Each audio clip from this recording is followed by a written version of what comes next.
It must suck to know that Jay Z is most likely paying.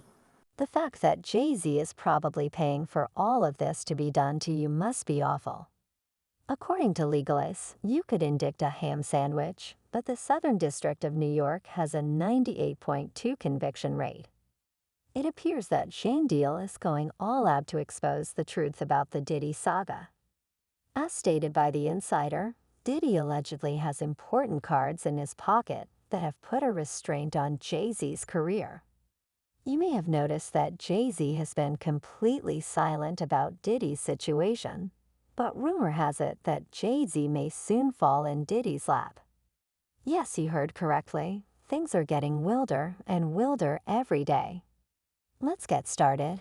You might have known that Jaguar recently made an appearance on Real Life Street Stars, where she insinuated that AOV might be the one behind Diddy's fallout. You all know how Diddy was seen doing some messed up things to his ex-girlfriend on a video released by CNN, but earlier he claimed that he didn't do anything mentioned in Cassie's lawsuit. Well, the fans noted that his actions committed on the video were the exact claims that were made against Diddy. It must suck to know that Jay-Z is most likely paying for all of this to be done to you. Well, Shane claimed that Diddy appeared to be really close with Biggie right until his untimely passing. He claimed that Diddy and Biggie were not even close on a personal level. However, Diddy was obsessed with portraying their fake relationship on camera. Shane explained that Biggie and Diddy were always photographed together while they were working. You see, Diddy and Biggie were never caught hanging out with each other outside work commitments. The former bodyguard explained that the duo actually played their part for the camera,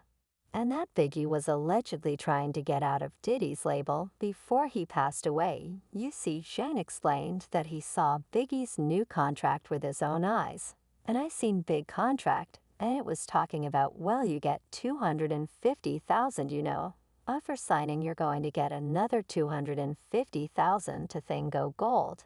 Then you're going to get this much, and you're going to get that much anyway. Understandably, at the time he was in a legal battle with the rapper's lawyers over the publishing rights to Big E Smalls' music, and according to the Rolling Stone expose in the book, The Big Payback, which chronicles the history of the hip-hop industry, Diddy declared that he would never give up that gold mine until his death, and his bones were reduced to powder. Another hip-hop photographer from the 90s, Monique Fun, revealed to Rolling Stones that Biggie was definitely going to depart Puff.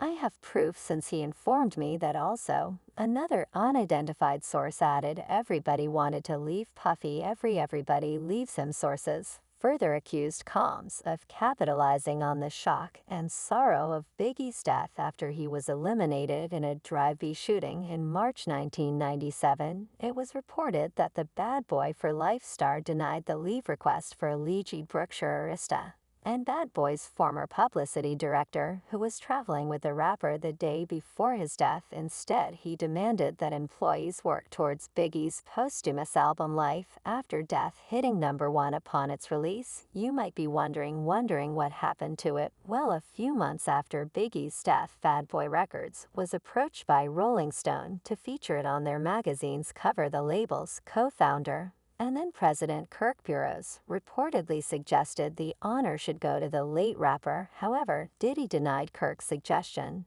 and gave himself all the credit for Biggie's work. Kirk was miffed about Diddy's attitude and shared in an interview. Combs was like, "No, he's dead.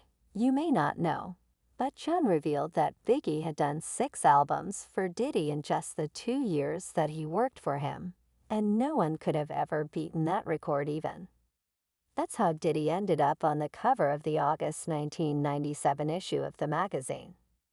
The move was disapproved of even by Suge Knight, the founder and former CEO of Death Row Records and boss of Smalls' rival Tupac. Before she passed away, Smalls was about to sign with Rockefeller Records and leave Bad Boy Records, according to Dame Dash in an interview. Biggie had intended to give Puff Diddy and the other guys 3 more albums before signing with us and performing the commission. This was the plan, or at least it was discussed very seriously. I believe this is why Biggie recorded 2 albums, planned to record 3, and planned to terminate his contract before joining us. Diddy must be investigated for his role in bringing Biggie to Los Angeles at the time of his murder, according to Jean, who also claimed that Diddy knew that Biggie would not have grown if he had moved to a different label, and that he most definitely did not want anyone else to profit from Biggie's talent. I believe that the young person who lined that person up there need to face some repercussions. Gandiel clarified that Diddy continued to disparage you guys. Diddy once claimed in an interview with Victor, Joe, and Jay Z that he and Biggie used to utilize e-powder in their spare time. As an artist, he discovered that the money is in the publishing, so Shane did not hesitate to reveal the statistics showing how Bad Boy actually stole his artistry.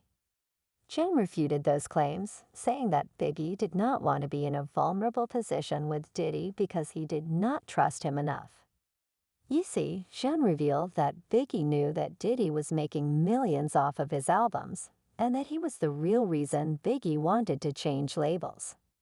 Biggie was leaving the label, Big wanted his marketing back, and he wanted his publishing back. When Diddy complained that the entertainment industry did not respect black artists, Mays called him out on it. May then revealed Diddy's bad business acumen, and before we ask other ethnic groups to treat us fairly, we should treat black people better, especially the creators. Jane clarified that they immediately claimed the first half of the cut without paying any dues to the faculty working behind the scenes. After that, the remaining 50% was split between the higher executives and only breadcrumbs were given to the artist behind the album. I clearly heard you say that you are now for the artist. To that end, I would say that if you want to see a change, you can start today by changing the way you do business. You have been deliberately starving your artists who helped you win the iconic Bad Boy Label Icon Award by following Maz's lead during the Lox's Hot 9 interview.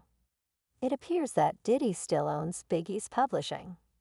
In 2016, Biggie's daughter Tiana Wallace tweeted that Puff does nothing for my family, but they reportedly had a conversation that allayed her concerns.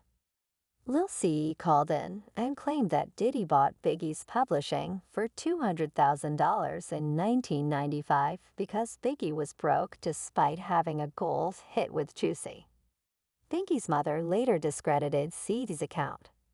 You see, Sauce Money was never signed by a bad boy, but penned I'll be missing you.